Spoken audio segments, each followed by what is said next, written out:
Hello everyone. आज की इस वीडियो में हम बात करने वाले हैं सिचुएशनल अप्रोच की। अब ये पेडागोजी का एक इम्पॉर्टेंट टॉपिक है।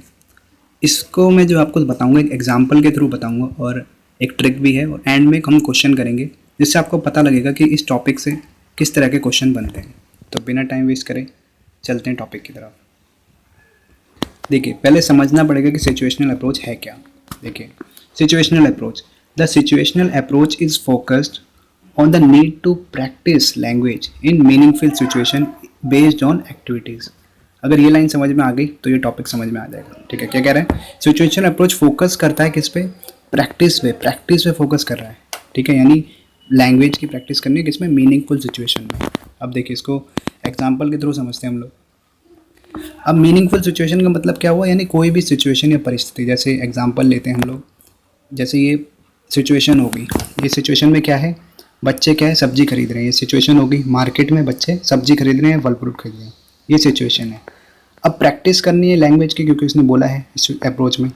प्रैक्टिस क्या करेगा? ये बच्चे बात करेंगे, इससे कुछ क्वेश्चन पूछेंगे कि क्या रेट है ना, कुछ भी क्वेश्चन पूछेंगे और ये इसका आंसर देगा दुकानदार। तो इस तरह से क्या हो रहा है? लैंग्वेज की प्रैक्टिस भी हो रही है और एक मीनिंगफुल सिचुएशन भी है। ठीक है, आप समझ गए? तो इसको बोलते हैं हम सिचुएशन। ठीक है, मीनिंगफुल सिचुएशन। अब यहाँ पे जो बच्चा बात करेगा वो क्या है? एक रियल सिचुएशन है, तो वो वही बात करेगा जो काम की है। क्योंकि यहाँ पे अगर बच्चा ऐसे सुना रहा है तो वो उसने एक्सपीरियंस नहीं करा, और यहाँ पे लेकिन क्योंकि काम की बात हो रही है तो बच्चा समझ के बोलेगा, वो ज़्यादा अच्छी उसकी जो है लर्निंग होगी, बेटर। तो इसको बोलते हैं मीनिंगफुल सिचुएशन। तो मेन चीज़ क्या है? यही लाइन में था। ठीक है, तो मीनिंगफुल सिचुएशन आप समझ गए होंगे, यानी किसी सिचुएशन में बच्चा बात करे, ठीक है, उसको बोलते हैं हम मीनिंगफुल सिचुएशन। ठीक, तो आप समझ गए होंगे मीनिंगफुल सिचुएशन इज फोकस। ठीक है, फोकस कर रहा है किसमें? नीड टू प्रैक्टिस कर रहा है। वहाँ पे बच्चे ने क्या बातचीत करी दुकानदार से। इन मीनिंगफुल सिचुएशन, एक सिचुएशन में बातचीत करनी है। ठीक है, बेस्ड ऑन एक्टिविटीज़। यहाँ पे एक्टिविटीज़ हुई, खरीदारी हुई। ठीक है, अब देखिए, language is use according to situation. अब लैंग्वेज क्या हुई? यूज सिचुएशन के अकॉर्डिंग। अब जैसे वहाँ पे सिचुएशन के अकॉर्डिंग ही तो लैंग्वेज यूज होगी कि बच्चा रेट पूछेगा, ठीक है, कि क्वालिटी क्या है, उसको चेक करेगा। तो इस तरह की जो है लैंग्वेज सिचुएशन के अकॉर्डिंग यूज़ होती है।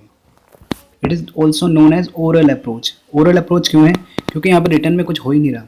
अब प्रैक्टिकल सिचुएशन में क्या होता है? ओरली बातें होती है, तो इसलिए इस अप्रोच को ओरल अप्रोच के नाम से भी जाना जाता है। ठीक है, ये रीज़न है ओरल अप्रोच बोलने का। अब ये दिया किसने था? This approach is developed by Harold Palmer and A.S. Hornsby in 1930। अब ये देखिए, इसको मैं आपको ट्रिक से याद करवाता हूँ, आप कभी नहीं भूलेंगे। हेरोल्ड पाल्मर, देखिए आप इसको कोरिलेट करें। हेरोल्ड पाल्मर, रोल्ड रोल्ड आ रहा है ना, हेरोल्ड, तो इसको हम निकाल लेते हैं यहाँ से रोल, यानी रोल है ना, हेरोल्ड पाल्मर, रोल। अब रोल क्या है? रोल जो है, एक मान लो टीचर का हो गया। टीचर का रोल जो है वो क्या है? सिचुएशन के अकॉर्डिंग ही तो करता है। अब टीचर जो रोल करेगा वो अकॉर्डिंग टू सिचुएशन करेगा। मान लो उसको एक लेक्चर डिलीवर करना है तो वो उसी हिसाब से रोल करेगा। अगर मान लो क्लास में डिसिप्लिन खराब हो गया, शोर हो रहा है, तो सिचुएशन के अकॉर्डिंग क्या है? वहाँ पे टीचर को थोड़ा स्ट्रिक्ट बनना पड़ेगा। तो यानी रोल जो होता है वो सिचुएशन के अकॉर्डिंग ही होता है। क्लास में शांत माहौल है, कुछ एक्टिविटीज़ करानी है, तो वहाँ पे उस सिचुएशन के अकॉर्डिंग रोल होगा। तो इससे आप क्रिएट कर सकते हैं। तो रोल किसके अकॉर्डिंग होता है? सिचुएशन के अकॉर्डिंग। अब सिचुएशन अप्रोच पूछेगा तो सिचुएशन क्या होता है? सिचुएशन के अकॉर्डिंग रोल होता है। अब रोल से आप याद कर लेंगे हेरोल्ड। तो हेरोल्ड पाल्मर, इस तरह से आपको कोरिलेट करना है। ठीक है, और एक आ जाएगा हेरोल्ड पाल्मर, तो दूसरा अपने आप ही ऑप्शन में होता ही है। तो इस तरह से आपको याद करना है। ठीक है, सिचुएशन अप्रोच पूछेगा, सिचुएशन होता है, सिचुएशन के अकॉर्डिंग रोल किया जाता है, और रोल से आपको याद आएगा हेरोल्ड पाल्मर। ठीक, तो ये आपकी ट्रिक थी। अब एंड में क्वेश्चन लगवा लेना, या प्रैक्टिस सेट लगवाओगे तो आपको देख लेना, डायरेक्ट आपको याद आ जाएगा। चलिए देखिए, अब आता है टाइप्स ऑफ सिचुएशन। अगर आपको बाकी अप्रोचेस भी पढ़नी है तो डिस्क्रिप्शन में आपको लिंक मिल जाएगा, या प्लेलिस्ट में जाके आप देख सकते हैं। तो हम बात करें टाइप्स ऑफ सिचुएशन। अब दो तरह की सिचुएशन होती है, एक तो रियल सिचुएशन और एक आर्टिफिशियल सिचुएशन। अब जैसे मान लो रियल क्या हुआ? Learner get direct experience. Direct experience यहाँ पे लर्नर को होता है। जैसे मान लो बाजार में सब्जी खरीदने गया, तो वो क्या है? डायरेक्ट एक्सपीरियंस, रियल सिचुएशन है, कुछ भी बनावटी नहीं है। अब आर्टिफिशियल सिचुएशन क्या है, अब मान लो टीचर क्या है, क्लास में इस तरह का कुछ रोल प्ले करवा रहा है, तो वो क्योंकि वो ओरिजिनल नहीं है, आर्टिफिशियल है, वहाँ पे कुछ मॉडल का भी यूज़ कर सकता है, चार्ट का यूज़ कर सकता है, कुछ सब्जियाँ ला के, मतलब एक तरह से सिचुएशन क्रिएट करने के लिए यूज़ कर सकता है। तो दो तरह की हमारी सिचुएशन होती है। अब बात करते हैं फीचर्स क्या हैं सिचुएशनल अप्रोच के। देखिए, ये रिवीजन के साथ ड्रिल पर एम्फोसाइज करती है। यहाँ पे देखिए, कोई भी चीज़, जैसे मान लो टीचर ने कोई लैंग्वेज सिखा दी या कुछ सेंटेंस के स्ट्रक्चर सिखा दिए कि किसी से कुछ बात करने के लिए क्या पूछते हैं, है ना, हाउ आर यू हो गया, आई एम गुड, इस तरह के कुछ सेंटेंस सिखा दिए। अब इनका रिवीजन कराया जाता है ड्रिल पर, यानी बार बार उसी चीज़ पर इस तरह की सिचुएशन क्रिएट जाती है कि बार बार वही सेंटेंस बोले, जिससे कि उनके दिमाग में वो फिट बैठ जाए कि ये जो वाक्य हैं किस सिचुएशन में बोले जाते हैं। इसको बोलते हैं हम drill. Teacher create situation, teacher situation create करता है, चाहे वो आर्टिफिशियल हो चाहे वो रियल हो।